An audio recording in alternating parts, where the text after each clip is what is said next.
In our first 4 seasons of Legacy List with Matt Paxton, we worked with some fascinating families who needed help to downsize and declutter. Wall to wall, Wow. floor to ceiling, front to back. You made my dream come true, to find something from all of us back then. This season, we're excited to announce a fresh new half-hour format. In these 8 new episodes, we'll cross the country, unearthing even more of our nation's history hidden away in attics and basements. Well, he's been helping people declutter and downsize for more than 20 years on his hit show Legacy List with Matt Paxton and on 15 seasons of Hoarders. Matt Paxton joins us now. Good to see you, Matt. Hey, Matt. Good to see y'all again. How are you? I am just Good. fascinated by, you see these people with these, garages full, floor to ceiling, and they're like, oh, there's all this great stuff in there. You don't know where it is. So is that what you're doing? That is literally my job for the last 25 years. I get to go into your grandma's house and I get to find the cool stuff within all the stuff that's not so cool. But I think there's people that you don't even know where to begin. Let's say you have a relative that died. You have to clean out the house. How do you even start to tackle it? Well, I literally create a thing called a legacy list, and that is a list of 5 items that mean the most to your family. They tell the story, right? And that's why we keep stuff. We keep stuff because we love the people that are attached to it. It's not the plastic or the wood. It's that Grandpa gave me that, and Grandpa was really good to me. So I get people talking about the memories. I get people talking about why it mattered so much to them. And then what happens is we prioritize who matters. And then as far as, most people are just stuck. They don't know how to get started. So I try to find really small, achievable places to declutter in your home. But shouldn't part of that formula also be finding the thing that might be worth a lot of money, that maybe they don't realize is worth a lot of money? Here's the deal. I focus on emotional value first and then financial value second. Because if you love it because of the person attached to it, who cares what it costs, right? Who cares what it's worth? If you do decide to get rid of it after you've shared the memories, then let's find out how much it's worth and let's sell it. But you should focus on emotion before price. Out of all the seasons you've been doing this, I remember seeing you on Hoarders for years, everyone thinks they've got that $1 million item in their garage. How many times have you found something that was really surprisingly worth a lot of money?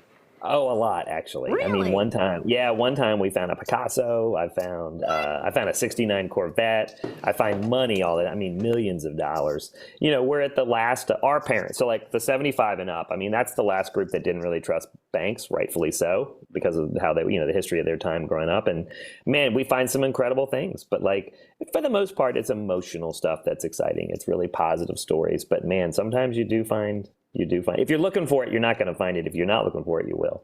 I've read a lot recently in the news about this growing problem where adults are surprised that their adult children don't want their stuff, even when it's good stuff like furniture or china or whatever. Dining room. Let's just get to it. It's the dining room. Nobody wants the dining room. Yeah. Yes. Right. Is there a way that if you're trying to get rid of that, can you get a tax credit or something? How do you manage all that?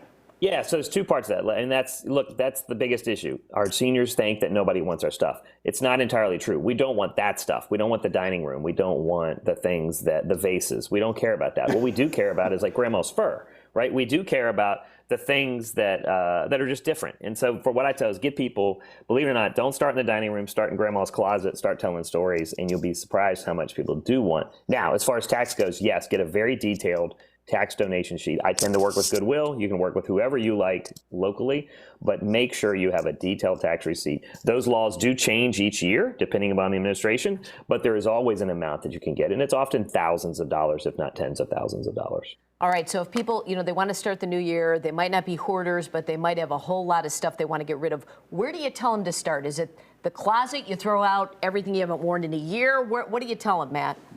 So on the clothes, I say if you haven't worn it since you got your first COVID shot, then you're probably not going to wear it again. All right. So if you haven't worn it since the pandemic started, we can think about getting rid of it. Get very realistic in your closet about what is fantasy life and what's real life. If I'm holding on to my roller skates, and I haven't worn them since I was 15, and I have a 15-year-old, maybe I don't need to keep those roller skates, right? Or my size 28 jeans, where I'm a very snug 36. I'm holding on to them because I think I'm going to lose weight. Is the reality that I'm going to lose it? No. Yeah. So I focus on fantasy life versus reality life, and then what have I actually worn and not worn? An easier room to start on, believe it or not, is the bathroom.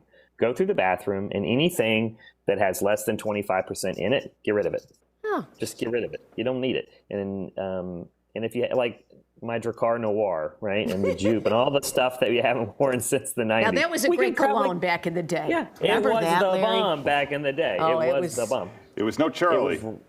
It was right before Polo, man. It was right before Polo, right? And we thought we were awesome, right? Yeah. But we keep those things because we thought we were so awesome back then when we were 18. But we're now 50, right? We don't Right. need it. And I think same thing in the kitchen. Get rid of all the containers that don't have matching lids. I know that sounds silly. And then every single vase that you've ever kept from a thing of flowers you've gotten. These are things you can do today. You're stuck in, it's snowing, you can't go anywhere. These are 10-minute tips. Go in there, knock out the vases, you don't need them. Knock out the clothes, you don't need them. And then the water bottles, that's the biggest one. We all have too many water bottles. We have too many water bottles. They're really fancy. You can donate them.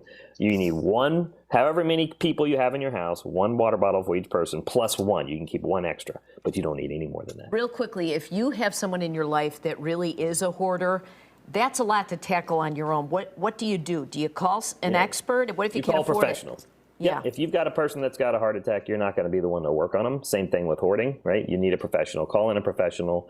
There are great books out there. I've written a couple of them, I must say. But the real piece of advice here is don't try to tackle it yourself. It's not realistic. You're the family member. Stay the family member. Love them. Let them know that you care about them. And then call in a professional. It starts with therapy, not cleaning. Hoarding starts for a reason. Hoarding starts for a reason. It's something emotional. Go to therapy. Get help. But just at the end of the day, man, all this stuff is because we love people. Remind these people that we love them. Don't get mad. Remind them that you love them. Give them a hug, and it starts to get a little better. But have patience. That's great. Thanks, Matt. Yeah. Thank you, guys. Good to see you. See, you're inspiring, Matt. We're decluttering already. I love it. Well, Yes. the new season of Legacy List Don't with take Matt. my water bottles. Legacy List with Matt I was Paxton trying to take his wallet. Good Lord. starts tonight on PBS. He's a tough hug. Well, He's a tough hug. Thanks, I'll tell Matt. ya. I'm looking at him get punched. Good Lord. Last time I tried to hug you, come here, Rob.